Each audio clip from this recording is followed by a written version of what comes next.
Whew, what a direct. Oh my god.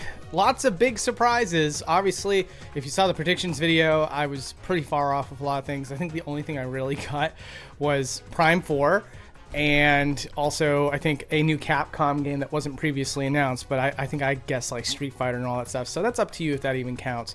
So let's just go in order of the stuff that they announced, and I'll tell you what I think about it. The first up is Mario and Luigi Brothership, and it looks fantastic. It's a full 3D net version of the Mario and Luigi series. Thank God. You know, they really did need to kind of update the visuals of this franchise, and I guess it's been the first one since 9 years. Man, time flies. It doesn't feel like it whatsoever. Now, it's really surprising because Alpha Dream was defunct, and I think we all thought that the series is kind of being up in limbo, like it was going to take at least a little while to find new developers to work on the franchise, or for there even to be an interest to go back to the franchise, considering that the success of the franchise killed Alpha Dream. So, big shocker. It looks fantastic. This is also the very first Mario and Luigi game where the new voice of Mario and Luigi is going to be taking the reins this time. And wow, this one's going to be a big role. As you know, like Mario and Luigi do all sorts of really funny voices in the Mario and Luigi series. So like, you know, big shoes to fill. We're going to see how well it all sounds in the end. But this is the future for us going forward. I guess the last Charles Martinet performance was going to be Mario and the Thousand Year Door. But good luck to you, sir. I hope you do a really good job, and moving on. Another really big surprise was Fantasian. So I know that this one might be one of the ones you think I would gloss over, but no, this was directed by Hironobu Sakaguchi, the original creator of Final Fantasy, as well as composed by Nobuo Uematsu. And this game did originally come out on iOS. I always wanted to play it, but I don't have an Apple product. I refuse to buy an Apple product. But here's the big surprise. This looks like it's being published by Square Enix, which what makes it surprising to me is that Square Enix, I thought, always sort of had bad blood with Hironobu Sakaguchi. Now, maybe they patched things up, or maybe I was wrong this whole time, but there's just little hints here and there that Square Enix doesn't seem to really care for or appreciate Hironobu Sakaguchi and what he basically lent to the legacy of Final Fantasy. So to see his game published by them is shocking. And I'm definitely willing to pick it up. It does look like a smaller scale RPG, but maybe the story will prevail. Maybe the gameplay will really hook me.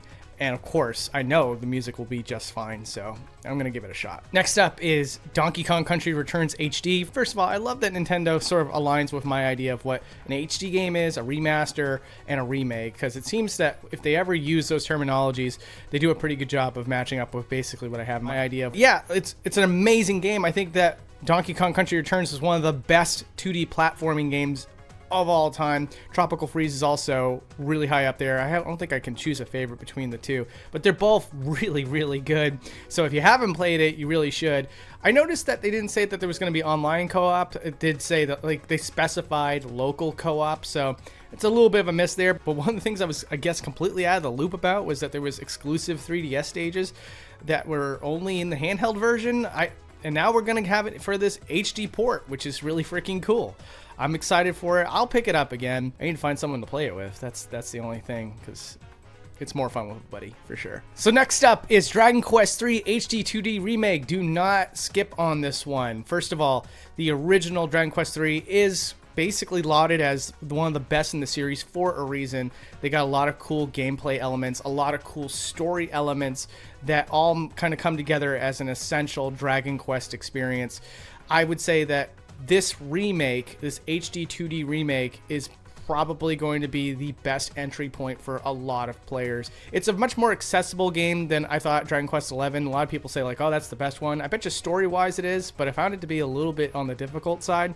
Whereas with Dragon Quest III, there's a lot you can do to kind of cheese through the game or modulate it to your play style.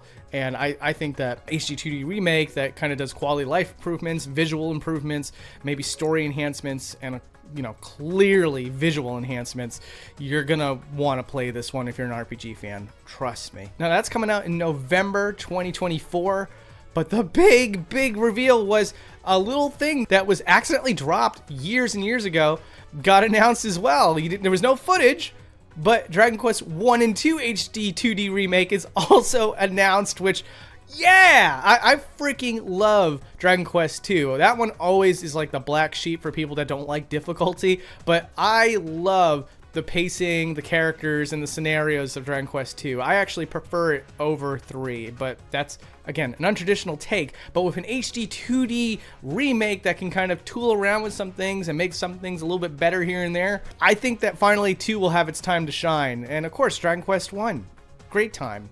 I'm curious to see what they're going to do to make it different, but this is exciting times, man, let me tell you. Four Swords got announced for the Nintendo NSO.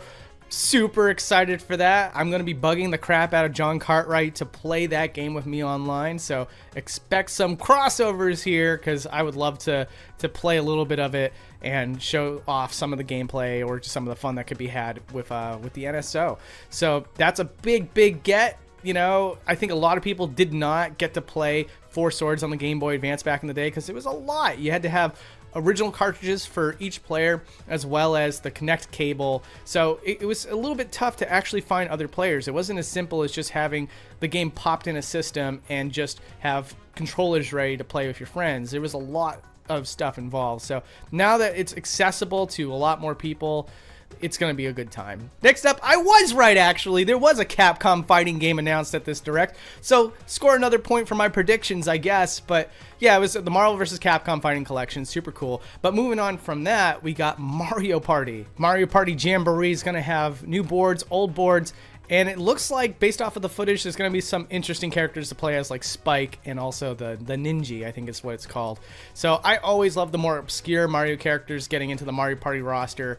Pretty excited for it. Always love having a good time with Mario Party. So yeah, I mean, not much to say other than get your friends together. It's gonna be fun. And next up is a huge shocker, is a new Zelda game where you play as Zelda, Echoes of Wisdom. And it uses the Link's Awakening engine to allow you to play as Zelda, grab duplicate items of things that you find around the world and solve puzzles this way. No longer do you get to play as Link. It is a Zelda adventure, playing as Zelda. I think a lot of Zelda fans are probably totally fine with this. I am excited for it. It just always made sense. Zelda really is just kind of sidelined way too much throughout the series. I feel like she always gets underutilized when, you know, she's a cool character in her own right. And so finally we have a game where we can play as her. I'm fairly excited about this one. It's a clearly smaller scale adventure, but like I think that it's going to be a ton of fun. I mean, it's Zelda at the end of the day. It's got a different sort of gimmick, but like it's Zelda. I mean, it's literally Zelda, but that's not what I mean. I mean to say that like the Zelda series is always amazing, especially top-down Zelda games. They hardly ever miss. And so I can't wait. What do I think about using that aesthetic from the Link's Awakening remake? I think that in its own adventure, totally works just fine. I definitely have opinions about using it in the original Link's Awakening remake, but now that it's its own game, I think it's cool. I also think it's very interesting that they went with a Zelda Ocarina of Time inspired design for Zelda instead of like, you know, a older school Zelda design, just because, again, the aesthetic is based off of the Link's Awakening remake. So it's kind of cool. I don't know. There's a lot to be said there, and I just can't wait for the game to come out, which is going to be soon. I think it's like in September we're going to finally be able to play this game. What a shocker. You know, you think that they would have announced this a lot sooner so that we could have more time to anticipate this, but, you know, it's coming soon. How can you complain? Another big one for me was freaking Miles Edgeworth. It's the Ace Attorney series. It's back with another collection for the spin-off series that involves Miles Edgeworth. Now, the cool thing about this is that the first game did come out on the DS, but the second game never came out, and supposedly it's lauded by fans as like one of the best games in the entire series. I got a start on it. I don't know if that sentiment is true, but now I will be able to know because I will be able to play this collection on the Nintendo Switch. What's really cool about this collection, though, is that it's in HD, but you can switch the visuals on the fly to the classic pixel art, which, wow, that's definitely something new that they did not include in any of the other collections. I'm also surprised that this came out so soon after the Ace Attorney 4 through 6 collection. Very shocked by this, but it's coming out again really soon. It's coming out in September. The only concern I have is that, is there going to be a physical release? I don't think there's going to be one, which that breaks my heart. I mean, it didn't say it wouldn't be, but all they said was that pre-orders are available now for the Nintendo Switch eShop. Please, Capcom, please make sure this is physical. And lastly, Metroid Prime freaking 4.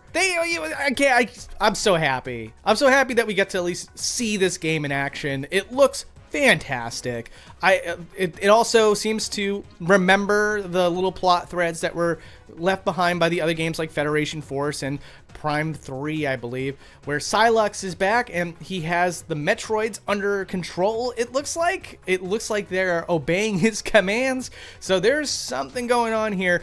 And I'm just glad that it seems very faithful. It looks like a Prime game. It doesn't even look like, you know, a shadow of its former self. It straight up does look like Prime is back. So I'm so excited about this.